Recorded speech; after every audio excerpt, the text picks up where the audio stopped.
여러분 안녕하십니까? 기독교에 대해서 살펴보겠습니다. 자, 우리는 지금까지 기독교의 발생 배경, 그 다음에 기독교의 현재 세계적인 추세, 그 다음에 기독교를 창시한 예수의 면모, 이런 것들을 쭉 살펴봤습니다. 자, 오늘은 기독교의 중요 교리에 대해서 생각을 해봅니다. 기독교라고 하는 것이 우리 현세의 삶을 살면서 어떻게 사는 것이 잘 사는 길이고 또 어떻게 사는 것이 행복한 길이고 하는 것도 담당을 하지만 그 차원을 넘어서서 우리가 죽음이라고 하는 이 사건도 넘어서서 새로운 희망을 제시를 해주고 있습니다.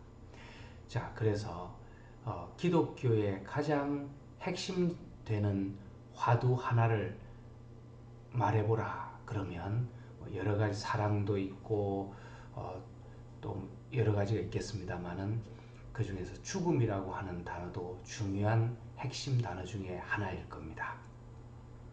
그러니까 우리가 인간이 이 현세를 살면서 생명을 가지고 활동을 하고 이렇게 되면 참 생명력을 발휘하고 산다는 건 좋은 거죠. 하지만 모든 사람은 죽음이라고 하는 사건으로 우리 이 생명은 현세의 생명은 끝나는 거죠. 이 현세의 눈으로 또 지금 우리 인간의 지식으로 보면 안타깝고 절망스럽고 그렇게 느껴질 수밖에 없는 사건이죠. 자, 그래서 우리는 그 죽음 이유를 다 알지 못하고 또 우리가 이런 우리 인간의 어떤 차원에서는 우주 전체를 관망할 수 있는 그런 능력이 되지를 못하고 자, 이렇게 되다 보니까 죽음이라고 하는 것이 이걸로 다 끝나버리는 건가 하는 이제 아쉬움을 남기게 되는데 기독교는 어쨌든 그 문제에 대해서 끝이 아니다. 죽음이라고 하는 건 새로운 어떤 생명으로 나아가는 하나의 전환점일 뿐이다. 이렇게 분명하게 얘기를 합니다. 기독교의 창시자인 예수도 복음서에서 가장 많이 얘기를 하는 것이 이 문제입니다. 그래서 그 하느님 나라, 영원한 생명 하는 그 얘기를 많이 합니다. 그래서 이 현세가 끝이라고 생각하지 마라. 그리고 이 현세에 어떤 재물을 쌓거나 보화를 쌓으려 하지 말고 하늘에 보화를 쌓아라. 그리고 하느님 나라는 이 현세의 삶보다 생명보다 훨씬 좋다. 이런 메시지를 계속 던지고 있습니다. 그리고 어쨌든 믿기가 쉽지는 않지만 예수는 십자가형에 달렸다가 사흘 만에 사람들 눈에 또 귀에 나타나는 그런 어떤 부활 사건을 적고 있습니다. 자,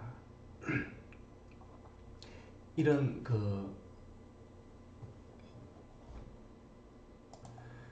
하느님 나라 또 영원한 생명 여기에 들기 위해서는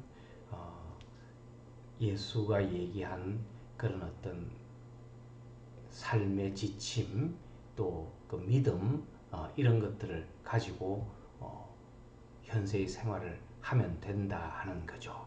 물론 그 중심에는 하느님에 대한 믿음, 그 다음에 그 하느님이 가르쳐주는 계시 이런 것들을 기도를 통해서 받아서 그것들을 실천하는 그런 조건을 얘기하고 있지만 어쨌든 죽음이라고 하는 건 이렇게 극복될 수 있는 거다 하는 걸 가장 중요한 메시지로 얘기를 하고 있습니다.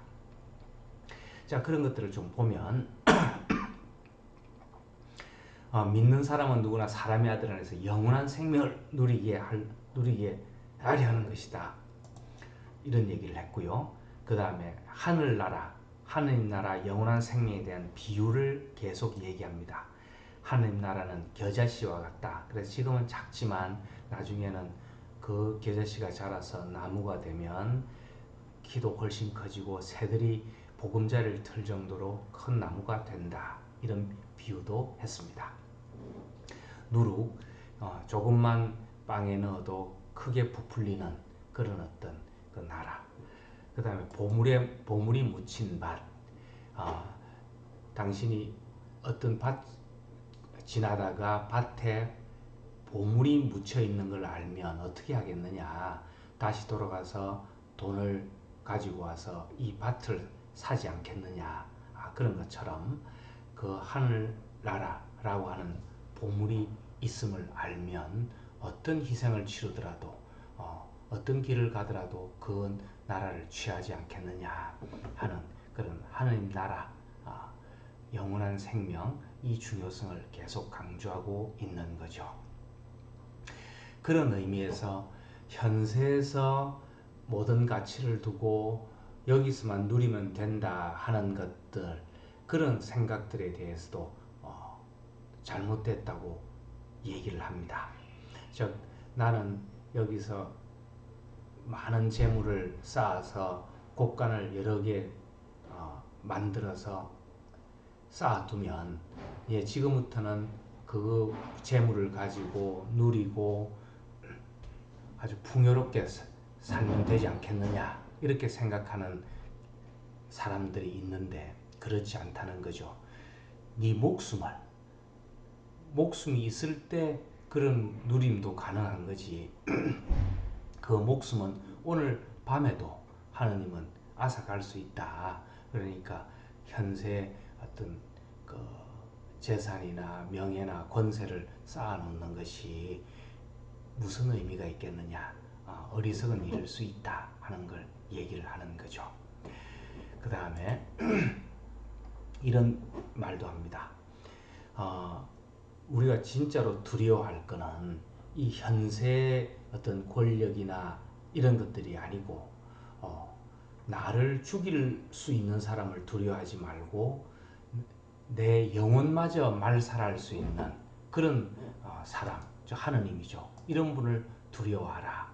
이렇게 해서 현세 어떤 나를 겁주는 어떤 권력이나 이런 사람들에 대해서도 내가 기도를 통해서 어떤 지침이 있으면 그것보다 더 우선해야 되는 것이 하느님의 어떤 그런 말씀하는 그걸 더 중시해야 된다 하는 거죠.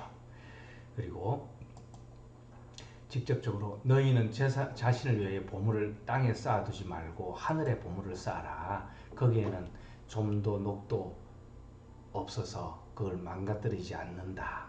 아까 얘기한 그런 어떤 하늘의 보화에 비유하고 똑같은 거죠. 그 다음에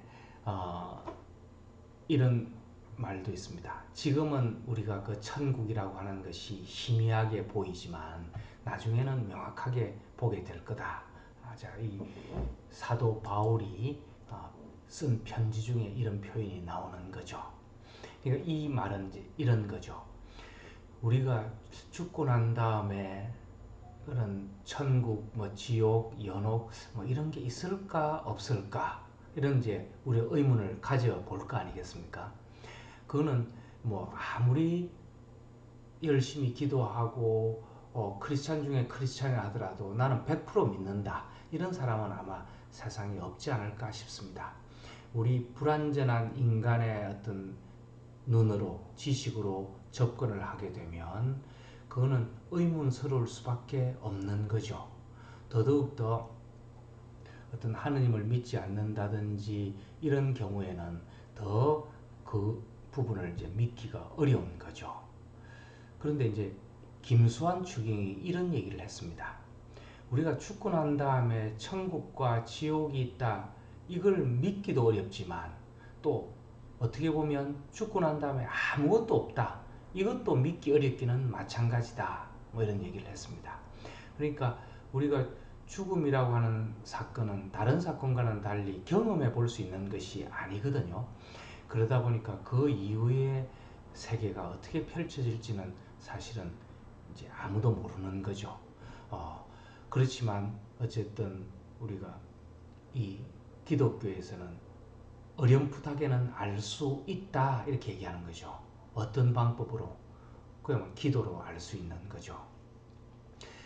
지금 이 자리에 섭리하는 하나님과의 기도 이런 걸 통해서 우리가 명확하지는 않지만 그런 것들이 있을 수 있다 이런 것들을 이제 알 수 있는 것이고 또 좀 우리의 지식으로 비유해서 설명을 해보자면 사실 우리 이 인체 그죠? 이것도 우리가 이렇게 만들어져 있으니까 우리가 활동하고 뭐 운동도 하고 맛있는 것도 먹고 뭐 이렇게 하는 것이지 우리가 이런 인체의 구조를 갖는다는 거는 상상을 사실 못하는 거지 않습니까? 근데 주어진 거죠. 우리 자연도 그렇고 우주도 그렇고 이 대기의 어떤 그 환경도 딱 이렇게 최적의 조건이 갖춰졌으니까 우리가 생존할 수 있는 거죠. 그러니까 이것도 사실은 엄청난 신비인 거죠. 그렇게 본다면 죽고 난 다음에 어떤 생명이 있다는 것이 꼭 불가능하다 이렇게만은 얘기할 수 없는 거죠. 그러니까 우리 인간적인 어떤 그런 그 논리로 무조건 죽음 이외에는 아무것도 없다 이렇게 얘기하는 건 사실 좀 인간적인 교만이 들어있는 그런 부분이 아닌가 이런 생각도 듭니다. 어쨌든 예수는 하나님 나라는 분명히 있다. 그리고 지금은 이렇게 명확하지 않지만 나중에는 명확하게 보게 될 거다 하는 그런 어떤 그 바울의 얘기도 있다는 겁니다.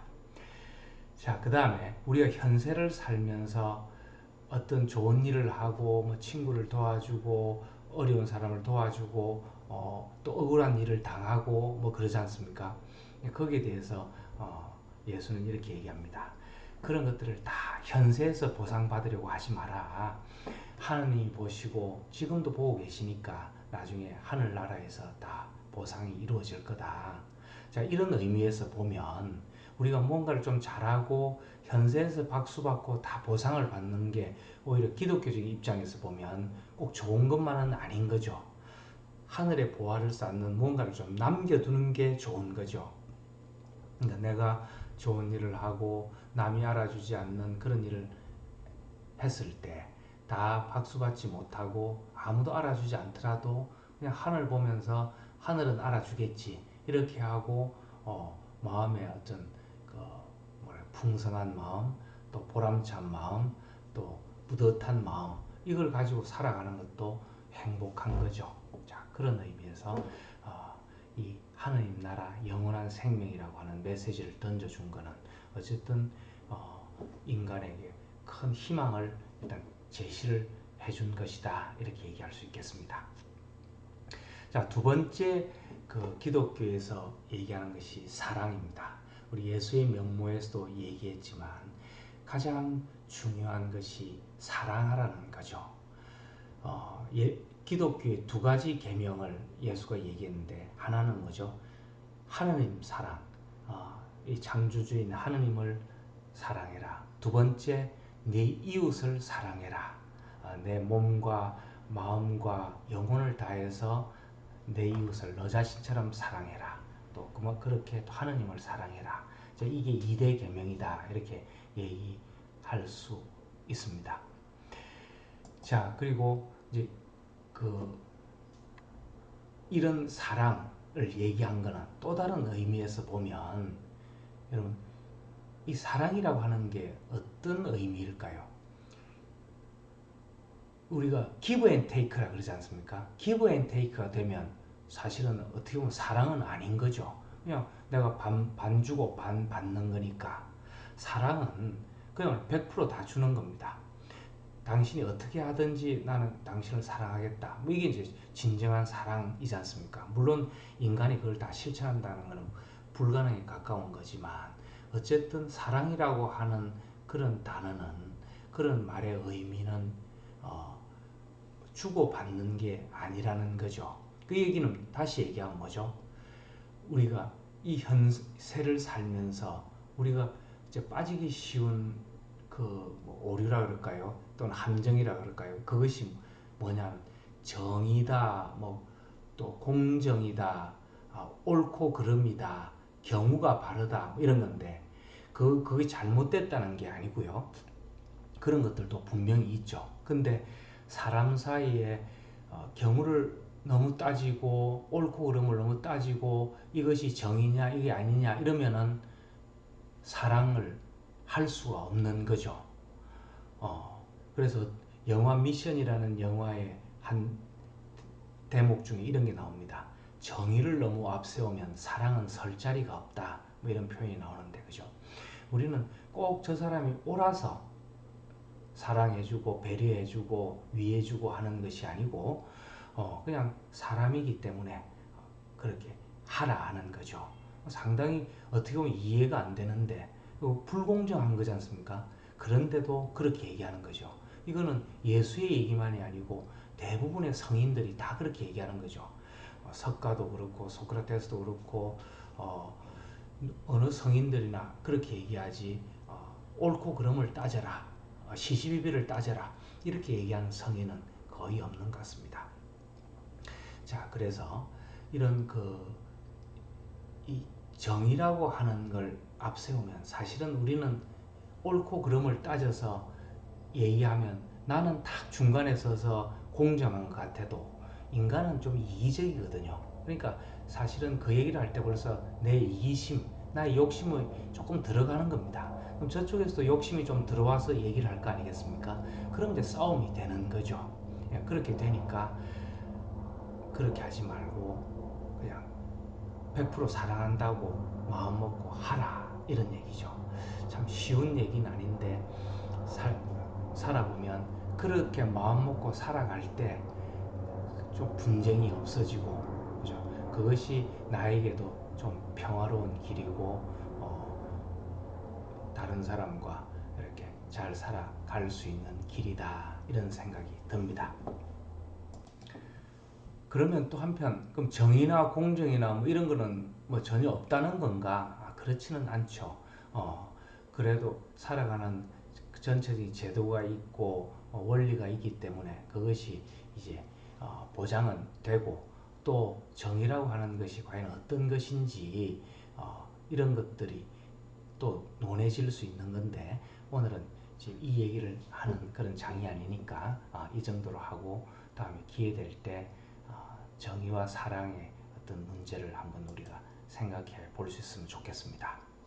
자, 어쨌든 성경에는 그 사랑에 관한 얘기들이 많이 나오죠.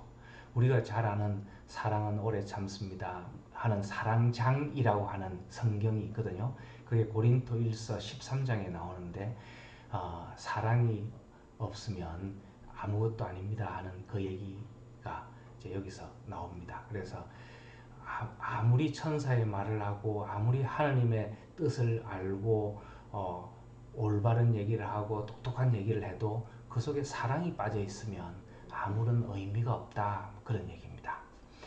자, 원수를 사랑하라. 그리고 잘 아는 뭐 오른밤을 때리거든 왼밤도 대주어라. 50리를 같이 가자고 그러면 100리를 같이 가져오라. 뭐 이런 얘기들이 나오죠. 그 다음에 착한 사마리아인의 비유 이것도 예수가 얘기를 합니다. 어떤 사람이 강도를 만나서 길가에 쓰러져 있습니다. 그런데 거기에 그 지나가는 사람들이 다 외면하고 지나갑니다. 그 지나가는 사람 중에는 지금으로 얘기하면 종교 지도자도 있고 사회적인 지도자들, 뭐 부자들 이런 사람들은 모른 척하고 지나가는데 사마리아인 그러니까 그 당시로는 혼혈계이기 때문에 천시받았던 사마리아인은 그 사람을 도와줍니다. 상처를 치료해주고 또 여관에 묵게 하고 여관 주인한테 돈을 주면서 내가 갔다 와서 비용이 더 나오면 더 줄 테니까 이 사람을 좀 간호를 해달라 이렇게 얘기를 합니다. 예수님은 그때 물어봅니다. 이 사람들 중에 누가 이웃인가? 사마리아인이 이웃이라는 거죠. 이렇게 이웃에게 사랑을 베풀어라 하는 거죠. 자, 그 다음에 또 하나 그 기독교의 중요 사상 중에 하나가 내맡김, 맡김, 의탁하는 겁니다. 자, 우리가 세상을 살아가면서 참 걱정도 많고 고민도 많고 힘들죠, 그죠? 어, 뭐 당장 생계가 어려우면 뭐 더 말할 것도 없고, 그렇지 않더라도 뭐 직장의 문제, 또 가정의 문제, 또 내 자신의 어떤 건강의 문제, 또 사회, 국가의 문제, 이런 이제 많은 걱정거리들이 있는데, 기독교에서는 이런 걱정거리 뿐만 아니고, 또 사실은 근원적으로 내 자신의 존재 자체를 하나님께 툭 맡기고 살아가라. 이렇게 얘기를 하는 거죠. 왜 그러냐면, 우리 인간은 우리가 스스로 생명력을 이렇게 만들어낼 수 있는 존재가 아닙니다. 그러니까 어떻게 보면 피조물이죠. 만들어져서 생명력도 이렇게 주어진, 하루하루 주어진 생명력으로 오늘을 살아가고 있는 것이기 때문에 내가 어떤 문제든 궁극적으로 해결할 수 있는 능력이 있는 존재가 아닌 거죠. 만약 내가 이 주어진 생명력으로 많은 걸 할 수 있는 능력이 있다 치더라도 오늘 지금 당장이라도 나는 생명을 잃을 수 있는 거고, 그러면은 이 현세에서 사라져야 될 그런 존재이기 때문에 내가 궁극적으로 이 모든 문제를 다 책임지겠다고 짊어지고 내 자신을 믿는다 이렇게 얘기하지 않습니까? 그리고 모든 것을 할 수 있을 듯이 나서는 것은 합당하지 않고 사리에 맞지 않다는 거죠. 그러니까 이 문제는, 이 모든 문제를 해결할 수 있는 사람에게 맡기는, 그런 존재에게 맡기는 것이 합당하다 이런 거죠. 그러니까 툭 맡기고 그냥 좀 편하게 표현하자면 알아서 해주십시오. 내가 어떻게 다 하겠습니까? 그냥 나는 모르겠으니까 알아서 해주십시오 하고 툭 맡기고 살아가는 것도 필요하다 이거죠. 물론 그렇다고 해서 맡기고 난 아무것도 안 한다. 그거는 결코 아니고요. 기도하면서 맡기고 살아가면 오히려 훨씬 더 효율적으로 일할 수 있고 편하고 가벼운 마음으로 할 수 있다는 거죠.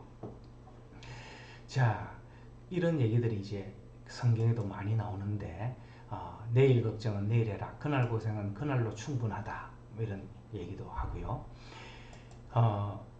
저 나르는 새나 꽃을 봐라. 저 미미한 저런 그 생물도 저렇게 잘 입히고 저렇게 잘 날게 하는데 하물며 인간이야 얼마나 잘 입히고 잘 먹이시겠느냐. 그러니까 너희들은 그걸 가지고 너무 전전긍긍해가지고 그러지 말고 먼저 하느님의 나라를 찾아라. 기도하고 하나님의 뜻을 찾아라. 이런 말이겠죠. 그러면 나머지는 곁들여 받을 것이다. 이런 표현을 씁니다. 그 다음 우리가 잘 아는 고생하고 무거운 짐진 자들은 모두 나에게 오너라. 내가 너희에게 안식을 주겠다. 이런 표현들이 나오는데, 결국 이 기독교의 중요한 교리 중에 하나는 맡기고 그냥 살아가는 거죠.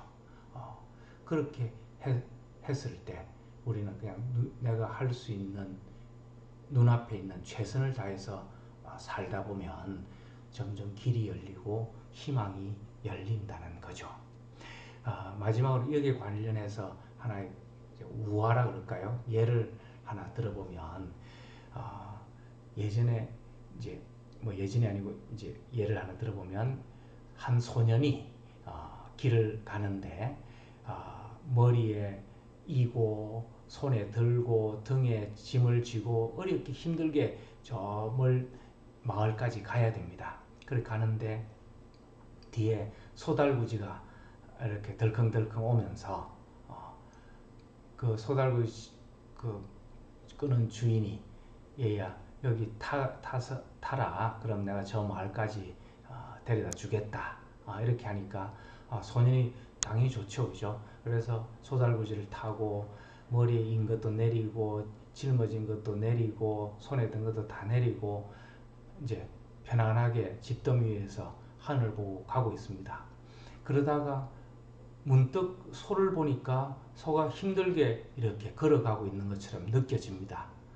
그러니까 얘는 소를 도와준다는 생각으로 다시 거기서 일어나서 머리에 이고 등에 지고 또 손에 들고 힘들게 서서 그 소달구지를 타고 있는 것이 우리 인간의 모습이다. 인간 삶의 모습이다. 이런 이제 비유, 우화가 있습니다.